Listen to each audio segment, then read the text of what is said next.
ಈ ವಿಧಾನದಲ್ಲಿ ನೀವು ಅನ್ನ ಸೇವನೆ ಮಾಡುವುದರಿಂದ ಹೊಟ್ಟೆ ಬಜ್ಜನ್ನು ಕರಗಿಸ್ಕೊಳ್ಬೋದು, ತೂಕವನ್ನು ಕಡಿಮೆ ಮಾಡ್ಕೊಳ್ಬೋದು. ಹೌದು ಫ್ರೆಂಡ್ಸ್, ಡಯಟ್ ಮಾಡದೆ, ವ್ಯಾಯಾಮ ಮಾಡದೆ, ಚಪಾತಿಯನ್ನು ತಿನ್ನದೆ ಬರೀ ಅನ್ನವನ್ನು ನಾವು ಸೇವನೆ ಮಾಡ್ತಾ ತೂಕವನ್ನು ಕಡಿಮೆ ಮಾಡ್ಕೊಳ್ಬೋದು. ಅಯ್ಯೋ, ಅದು ಹೇಗೆ ಅಂತ ಅಂತೀರಾ? ಈ ವಿಧಾನದಲ್ಲಿ ನೀವು ಅನ್ನ ಸೇವನೆ ಮಾಡ್ತಾ ಬಂದರೆ ತೂಕ ಕಡಿಮೆ ಆಗುತ್ತೆ ವಿನಃ ತೂಕ ಜಾಸ್ತಿ ಆಗೋದಿಲ್ಲ. ತೂಕವನ್ನು ಕಡಿಮೆ ಮಾಡಿಕೊಳ್ಬೇಕು ಅಂಥೇಳಿ ಅನ್ನವನ್ನು ಸೇವನೆ ಮಾಡೋದೇ ಇಲ್ಲ. ಇದರಿಂದ ಎಷ್ಟು ಅವರಿಗೆ ಬೇಜಾರಾಗ್ತಿರುತ್ತೆ. ಏನೇ ತಿಂದರೂ ಕೂಡ ಮನಸ್ಸಿಗೆ ಸಮಾಧಾನ ಆಗ್ತಿರೋದಿಲ್ಲ. ತುಂಬ ಜನಕ್ಕೆ ವೆಯ್ಟ್ ಲಾಸ್ ಪ್ರೋಸೆಸ್ಸಲ್ಲಿ ಹೆಲ್ತ್ ಕೂಡ ಅಪ್ಸೆಟ್ ಆಗಿದ್ದುಂಟು. ತುಂಬ ಜನಕ್ಕೆ ವೆಯ್ಟ್ ಲಾಸ್ ಮಾಡ್ಕೊಳ್ಳೋದು ಒಂದು ಪ್ರಾಬ್ಲಮ್ ಆಗಿಬಿಟ್ಟಿದೆ. ಇವತ್ತು ನೀವು ಇಂತಹ ಸಮಸ್ಯೆಗೆ ಹೆದರೋ ಅವಶ್ಯಕತೆಯೇ ಇಲ್ಲ. ನಿಮಗೆ ಒಂದು ಎಕ್ಸಾಂಪಲ್ ಹೇಳಬೇಕು ಅಂದರೆ, ಚೈನೀಸ್ ಜನ ನೋಡಿ ಯಾವಾಗಲೂ ರೈಸನ್ನೇ ಸೇವನೆ ಮಾಡ್ತಾರೆ. ಆದರೂ ಕೂಡ ಅವರು ಎಷ್ಟು ಸ್ಲಿಮ್ ಆಗಿರ್ತಾರೆ, ಎಷ್ಟು ಆ್ಯಕ್ಟಿವ್ ಆಗಿರ್ತಾರೆ ಅಂತ.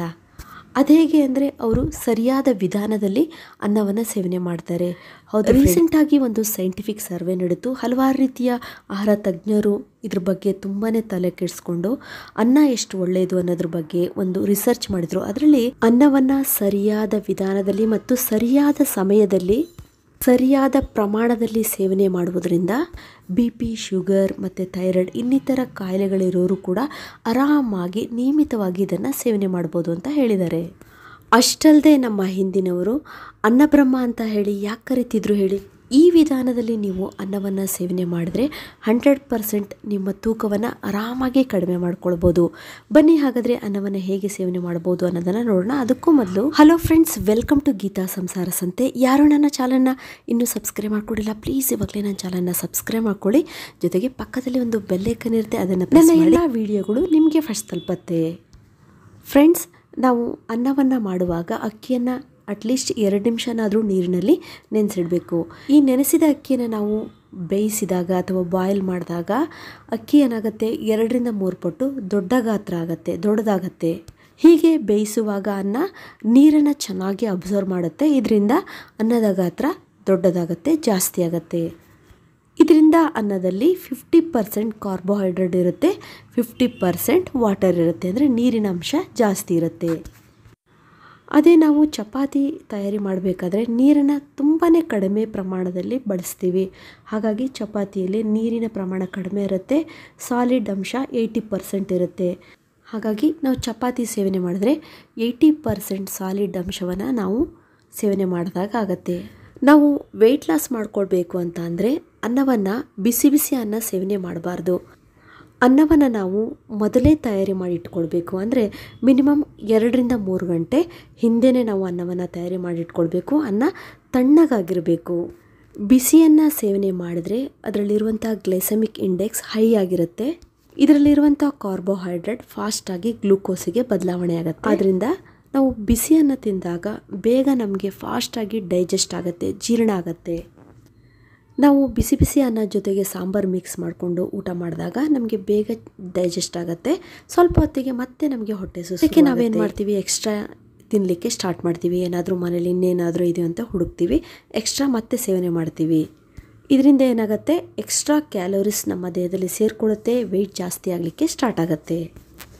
ಹಾಗಾಗಿ ನಾವು ಅನ್ನವನ್ನು ಸೇವನೆ ಮಾಡಿದ್ರೆ ನಮಗೆ ಹೊಟ್ಟೆ ಹಸಿವಾಗಬಾರ್ದು ಮತ್ತು ಯಾವುದೇ ರೀತಿಯ ಎಕ್ಸ್ಟ್ರಾ ಕ್ಯಾಲೋರಿ ಸೇವನೆ ನಾವು ಮಾಡಬಾರ್ದು. ಅದಕ್ಕೆ ನಾವು ಏನು ಮಾಡಬೇಕು ಅಂದರೆ, ಅನ್ನ ಸೇವನೆ ಮಾಡುವಾಗ 1 ಸ್ಪೂನ್ ತುಪ್ಪವನ್ನು ನಾವು ಮಿಕ್ಸ್ ಮಾಡಿಕೊಳ್ಬೇಕು. ಆದಷ್ಟು ನೀವು ಆಕಳ ತುಪ್ಪವನ್ನು ನೀವು ಮಿಕ್ಸ್ ಮಾಡಿಕೊಂಡ್ರೆ ತುಂಬಾ ಒಳ್ಳೆಯದು. ಯಾಕಂದರೆ ತುಪ್ಪದಲ್ಲಿ ಮೀಡಿಯಮ್ ಚೈನ್ ಟ್ರೈಗ್ಲಿಸರೈಡ್ ಇರುತ್ತೆ. ಇದು ಅನ್ನದಲ್ಲಿರುವಂತಹ ಕಾರ್ಬೋಹೈಡ್ರೇಟ್ಸನ್ನು ಗ್ಲೂಕೋಸ್ ಆಗಿ ಪರಿವರ್ತನೆ ಉಂಟು ಮಾಡೋದಕ್ಕೆ ತಡೆ ಉಂಟು ಮಾಡುತ್ತೆ. ಅಂದರೆ ನಾವು ಅನ್ನವನ್ನು ಸೇವನೆ ಮಾಡಿದಾಗ ಅನ್ನದಲ್ಲಿರುವಂಥ ಕಾರ್ಬೋಹೈಡ್ರೇಟ್ಸ್ ರಕ್ತದಲ್ಲಿ ಗ್ಲೂಕೋಸ್ ಆಗಿ ಪರಿವರ್ತನೆ ಆಗುವುದು ತುಂಬಾ ಸ್ಲೋ ಆಗುತ್ತೆ, ಹೈಕ್ ಆಗೋದಿಲ್ಲ. ತುಂಬ ಜನ ಗೀನ ಫ್ಯಾಟ್ ಅಂತ ಹೇಳ್ತಾರೆ, ಆದರೆ ಇದು ಒಳ್ಳೆಯ ಫ್ಯಾಟ್, ಗುಡ್ ಫ್ಯಾಟ್ ಅಂತ.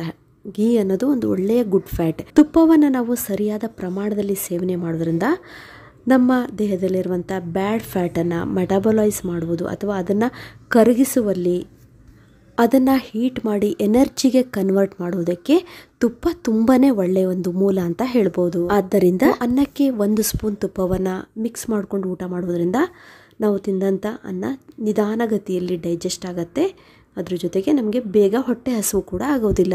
ಈ ರೀತಿಯಲ್ಲೂ ನೀವು ತೂಕವನ್ನು ಕಡಿಮೆ ಮಾಡಿಕೊಳ್ಳಿಕ್ಕೆ ಅನ್ನವನ್ನು ಸೇವನೆ ಮಾಡ್ಬೋದು.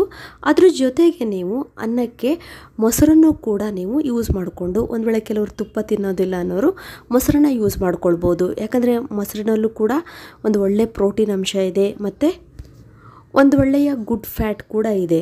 ನೋಡಿ, ಇಲ್ಲಿ ನೀವು ಅನ್ನವನ್ನು ಸೇವನೆ ಮಾಡುವಾಗ ಮೊಸರನ್ನ ಯೂಸ್ ಮಾಡಿದಾಗ ಇದರಲ್ಲಿ ಪ್ರೋಟೀನ್ ಕೂಡ ಇರುವುದರಿಂದ ನಮಗೆ ಹೊಟ್ಟೆ ಹಸು ಬೇಗ ಆಗೋದಿಲ್ಲ.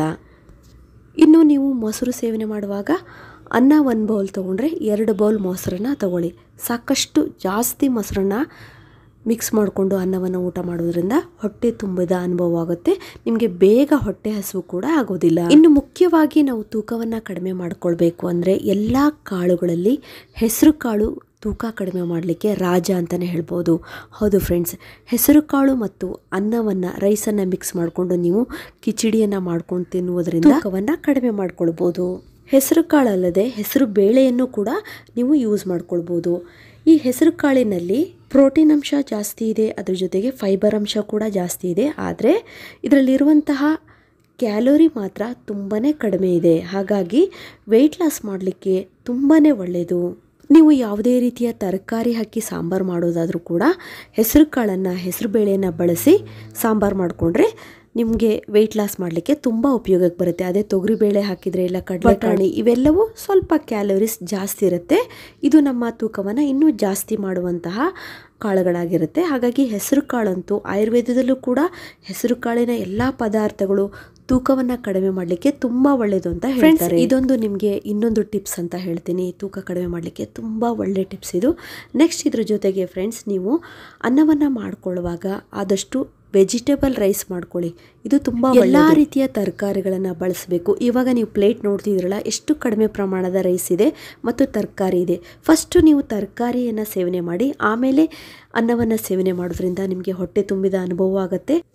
ಜೊತೆಗೆ ನಿಮಗೆ ಎಲ್ಲ ನ್ಯೂಟ್ರಿಯೆಂಟ್ಸ್ಗಳು ಸಿಗುತ್ತೆ. ನಿಮಗೆ ವೆಯ್ಟ್ ಲಾಸ್ ಮಾಡುವ ಪ್ರೊಸೆಸ್ಸಲ್ಲಿದ್ದಾಗ ನಿಮಗೆ ಸುಸ್ತಾಗೋದಾಗಲಿ, ವೀಕ್ನೆಸ್ ಆಗೋದಾಗಲಿ ಆಗೋದಿಲ್ಲ.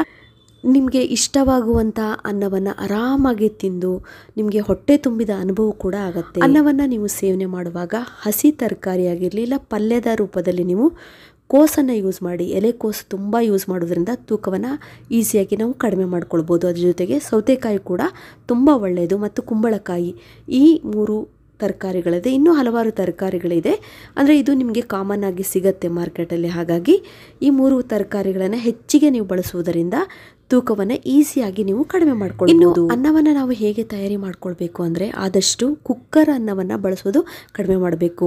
ನೀವು ಅನ್ನವನ್ನು ಕುದಿಸುವುದು ಅಥವಾ ಬಾಯ್ಲ್ಡ್ ರೈಸ್ ಅಂತ ಹೇಳ್ತೀವಲ್ಲ, ನೀರಿನಲ್ಲಿ ಅನ್ನವನ್ನು ಬೇಯಿಸಿ ಅದನ್ನು ಫಿಲ್ಟ್ರು ಮಾಡಿ ಅಥವಾ ಸೋಸ್ಕೊಂಡು ನಾವು ಬಸಿಯೋದು ಅಂತ ಹೇಳ್ತೀವಿ, ಬಸ್ತಕ್ಕಿ ಅನ್ನ ಅಂತ ಹೇಳ್ತೀವಿ. ಈ ರೀತಿ ರೈಸನ್ನು ಮಾಡ್ಕೊಂಡು ತಿನ್ನುವುದರಿಂದ ನೀವು ತೂಕವನ್ನು ಆರಾಮಾಗಿ ಕಡಿಮೆ ಮಾಡ್ಕೊಳ್ಬೋದು. ಇದು ತುಂಬ ಒಳ್ಳೆಯ ವಿಧಾನ ಕೂಡ.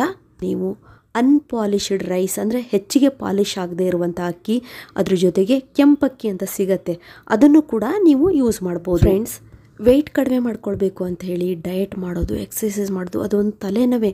ತುಂಬ ಜನಕ್ಕೆ ಈ ರೀತಿ ಚಿಂತೆ ಮಾಡಿ ಟೆನ್ಷನ್ ಮಾಡಿಕೊಂಡು ವೆಯ್ಟ್ ಜಾಸ್ತಿ ಆಗುವಂಥ ಸಾಧ್ಯತೆ ತುಂಬಾ ಇದೆ ಅಂತ ಹೇಳ್ತಾರೆ.